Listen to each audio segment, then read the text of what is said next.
my speech will be very different. I apologize first for my English, very French English, I'm sorry. My interest is towards the Muslim Brotherhood and the ideology of Muslim Brotherhood I call Brotherisme.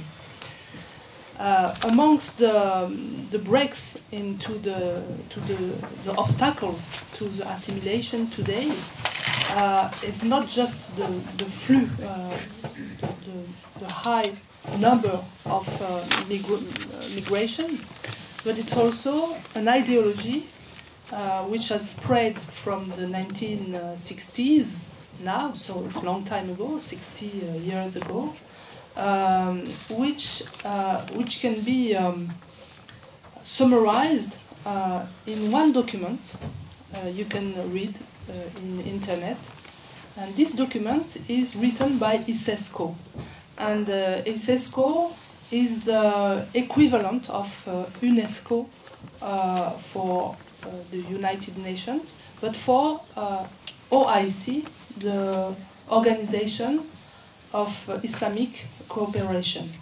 So, in the ISESCO has published a document, I think it was 2000, published from Qatar, and it's called Strategy for Islamic Cultural Action in the West. And in this document, it's clearly said that the Muslim population born in Europe should not assimilate, must not assimilate. And it's very clearly said how the Muslim countries should act in order to reach this goal, to prevent all Muslims to assimilate in Europe. So I would like, you can see, I'm not going to go into this document, you can see it in internet, but I would like to talk about the ideology which is, I think, at the origin of this document. But first of all, I would like to precise that my first encounter with the Muslim Brotherhood was 30 years ago. I was a student preparing a master in anthropology in the University of Bordeaux, and I didn't know anything about the brothers because in France at that time nobody thought they were present in Europe. And even now you still hear people in the university to explain you that the Muslim Brotherhood never reached the European coast, which is of course wrong. The Muslim Brotherhood is a brotherhood completely secret, but it's very active, and it's maybe in France on 9 million of Muslims. Muslim Brotherhood is maybe few thousand, 10,000, which is very low numbers, but it has it controls almost all the Institute of Training of Islam, the school, Islamic school. They control all the institutions of transmission of Islam. And they have around them millions of Muslims who are trained by them and who are acting for them. And it's what I call the affiliated. So this structure, I explain it much more better in my book. So I wanted to, in this book, to explain this ideology, when it comes from, and where it goes. So I define brotherism, as a transnational movement that wants to conquer the world, and therefore non-Muslim countries, by first in sort of middle time between the land of Islam and toward the land of mécréant, I don't know, unbeliever. So the European is the land of non-believer, and to make it land of Islam, there is a time where it will be land of Sharia compatibility. So the aim is for now to make Europe, for example, but Europe first. After it will be the United States, but Europe is very interesting, but because very inclusive, by making it Sharia compatible. Its strategy of implementation and extension is very different from that of Islamist groups in Muslim countries, because it doesn't want to go through the politics, but it's based on culture and on the economy in a globalized world, dominated by the ideologies of free trade and inclusiveness. So it's very well adapted to Europe. And if you calculate the number of years the Brotherhood work outside of Muslim countries, the number of years is bigger than the number of years where the Muslim Brotherhood works in a Muslim country.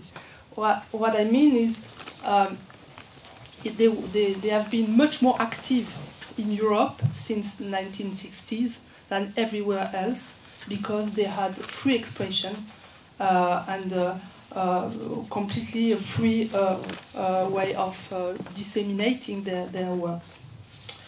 So the doctrine of this movement is the Wasatiyya, Islam of the Middle Way, which was theorized by Youssef el-Qaradawi.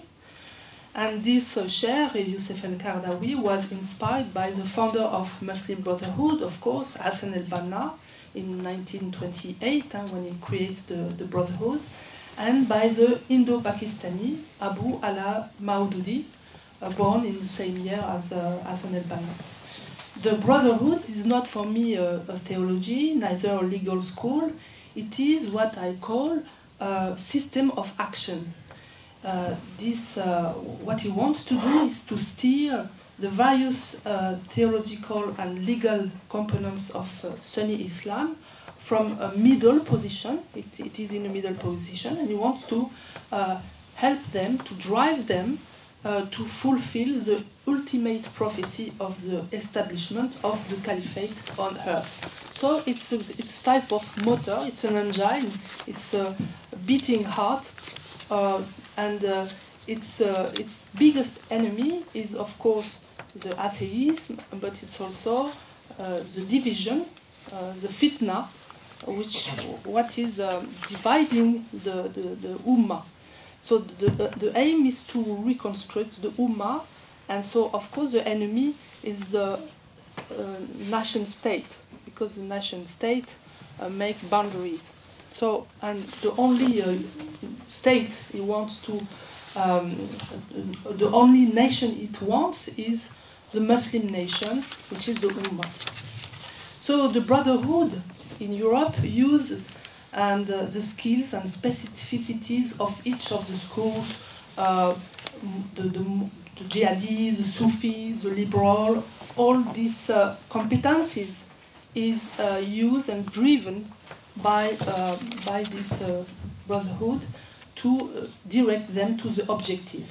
So the means they use is the influence, of course, money, infiltrating the different sectors of the societies in order to modify their DNA.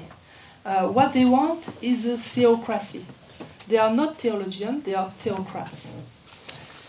So, and they also work methodically, which is very interesting, by plans, by secret plans. Sometimes we discover these secret plans, and sometimes they are very open, like the document of ISESCO I was talking about before.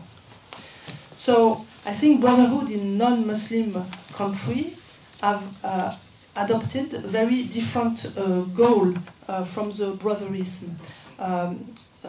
The Brotherism want to conquer the world, while the Islamists want to conquer a state. Brotherism doesn't want to go back to the time of the Prophet. It wants the time of the Prophet comes to the present and the future. The modern world must be changed and slowly Islamized until its Sharia compatibility. And then when society is Sharia compatible, they think that it will be so attracting that people will naturally become Muslim. So they use influence, trickery, victimization, subversion of norms and interpretations of laws. They work by plans because it is a political but also a religious movement. So this is a plan of God, which believe in the end of the world, the end of the story, the last judgment, heaven and hell. And so this is a new theory of action. And of course, a new theory of action, it's much more than just a religious practice. But maybe this is my time. I have 2 minutes. 2 more minutes if you like. So in the modern society, brotherhood has a preference for the influence through culture, through economics. The halal market is the product of brotherhoodism. Because the political field is not accessible for now for them.